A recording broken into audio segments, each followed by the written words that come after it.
Entre 1990 e 2023, em 33 anos, 45 jogadores romperam o tendão de Aquiles. Isso dá um pouco mais de um por temporada. Na temporada 2024 a 25, 8 jogadores sofreram ruptura do tendão de Aquiles, incluindo 3 estrelas só nos playoffs. Você acha que esta temporada foi atípica ou o jogo está tão exigente que lesões graves que ameaçam carreiras são mais comuns hoje em dia? Neste vídeo, analiso jogadores da NBA que tiveram lesões graves e debilitantes durante suas carreiras. Ainda assim, eles voltaram à quadra e jogaram tão bem ou até melhor que antes. Haliburton cai no chão, parece estar machucado. Haliburton se machucou imediatamente quando caiu. Jamal Murray. Para o Denver Nuggets, a temporada 2020-21 marcou um marco significativo para a franquia. Nikola Jokic deu um salto drástico de All-Star para jogador mais valioso, um dos maiores de todos os tempos. Você é um jogador mais valioso, Nikola Jokic. Michael Porter Jr. finalmente ficou saudável e deu um salto incrível para o time titular. O jovem time do Nuggets impressionou na liga, competindo entre os líderes da conferência e preparado para uma forte campanha nos playoffs. Até que isso aconteceu em 12 de abril de 2021. Murray caiu e está machucado. Meu Deus, não. Uma ruptura de ligamento cruzado anterior lembrou o ex-treinador Michael Malone. Lembro de estar no ônibus com ele indo ao aeroporto após a lesão e no dia seguinte ele tinha lágrimas nos olhos. Ele pensou, vocês vão mesmo me trocar? Era isso que sentia, sou mercadoria danificada. Essa lesão foi um grande revés para o time e, na época, considerada totalmente irresponsável.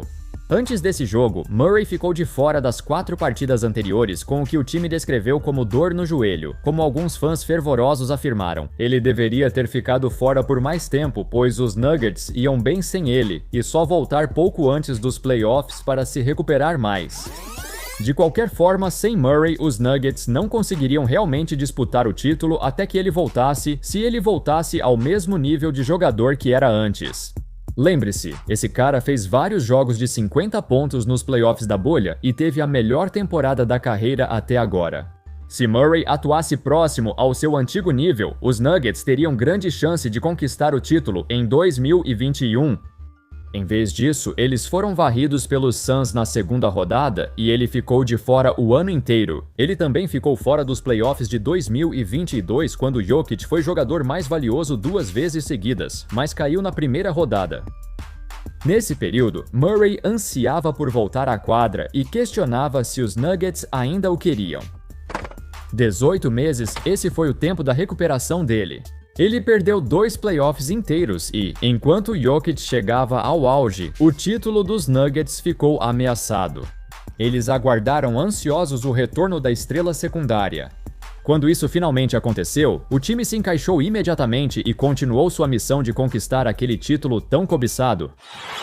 Murray se inclina, faz o duplo movimento e consegue. Murray, em seus primeiros playoffs após a lesão, teve sua melhor sequência e a dúvida era se conseguiria recuperar sua forma. Foi respondida. Ele conseguiu, cara, teve uma média de 32 pontos por jogo em uma varrida contra o Lakers e parecia que ele nunca tinha se machucado. O Nuggets conquistou o título de 2023. E não muito tempo depois, Murray foi recompensado com uma extensão de 4 anos por 200 milhões, um contrato que foi recebido com ceticismo. Por melhor que ele seja, esse é o salário mais caro para um jogador que nunca foi selecionado para o All-Star, All-NBA ou para times de defesa. E ao longo dos anos, os persistentes problemas no joelho de Murray, decorrentes daquela ruptura de ligamento cruzado anterior, voltaram a aparecer.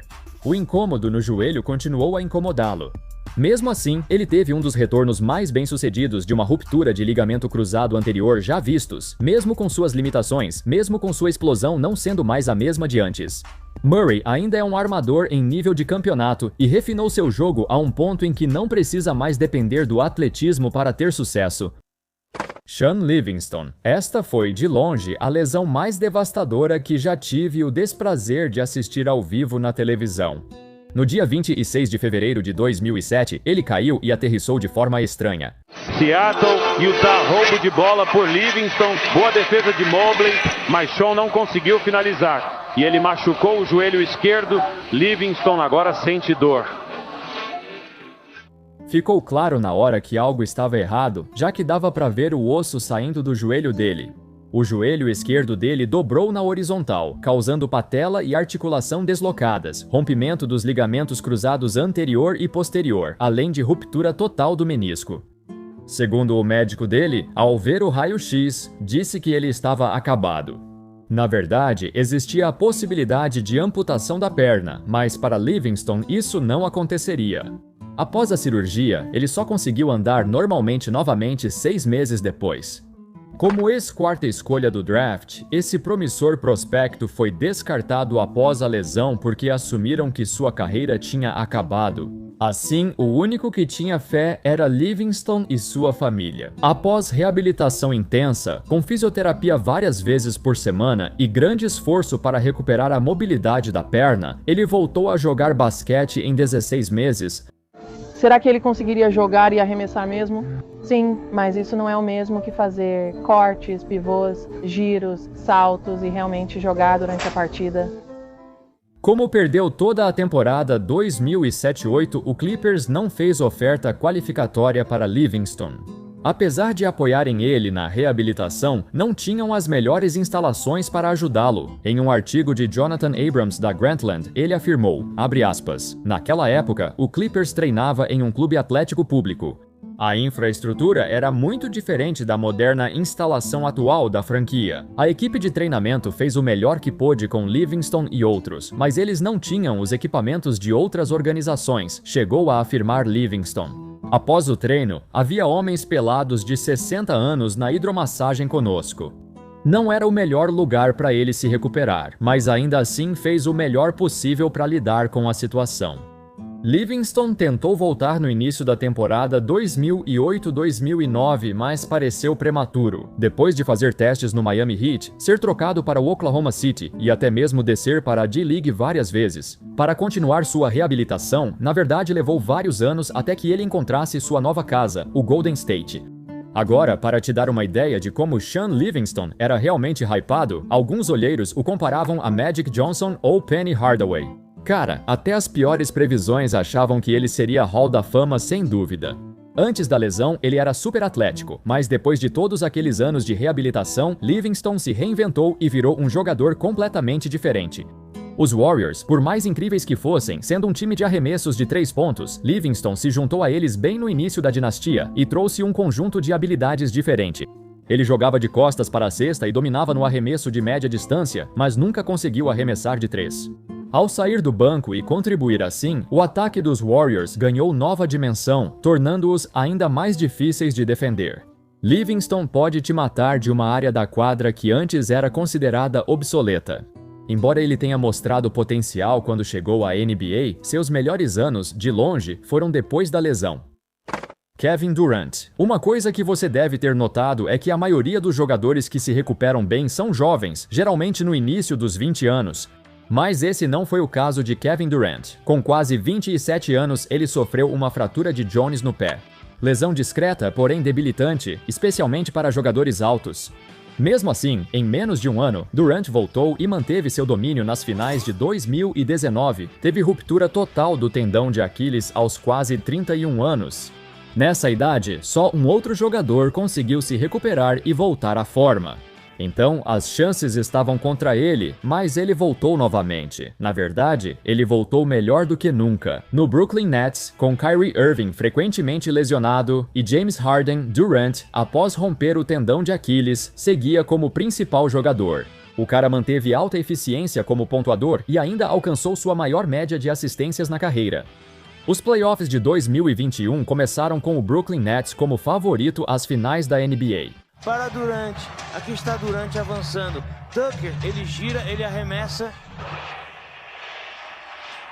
Ele teve uma média impressionante de 34 pontos por jogo nos playoffs, a maior média de sua carreira nos playoffs. Se o tênis dele não fosse um pouco grande, o Nets teria vencido o Bucks e talvez conquistado o título naquele ano. Estatisticamente, essa foi a versão mais dominante de Kevin Durant já vista, e alguns até chamaram sua recuperação de milagre único na vida. No entanto, muita coisa também mudou. No Nets e Suns, Durant atacou a cesta em 10% das vezes contra 25% no Oklahoma City. Ele passou a escolher quase só arremessos de média distância e do perímetro externo. Isso também mostra como ele é um grande pontuador ao superar uma ruptura no tendão de Aquiles. Mesmo limitado fisicamente, ele pontua graças ao arsenal ofensivo versátil. Considerando que ele estava fazendo isso em um time cheio de lesões, sinceramente é mais impressionante do que qualquer sequência que ele teve no Golden State. Durant raramente comentou sobre sua reabilitação, apenas citou que foi diferente de outras lesões no tendão de Aquiles. Ele disse: "Não coloquei peso sobre ele por 3 meses após a cirurgia. Ele focou só na fisioterapia para preparar o corpo antes de apoiar peso no tendão de Aquiles." Compare com a maioria dos jogadores que andam logo após a cirurgia. Não sei se os métodos de Durant influenciaram sua recuperação. Poxa, igual na fratura de Jones, ele sempre se recupera e volta ao máximo, independentemente da gravidade da lesão. Zach LaVine. Aposto que muitos já esqueceram que ele rompeu o ligamento cruzado anterior em 2017. Rubio para LaVine descendo pela linha, ele faz a bandeja, converte. Ele se machucou. Para quem claramente depende do atletismo, isso virou um grande obstáculo e críticos questionavam: ele conseguirá se reerguer?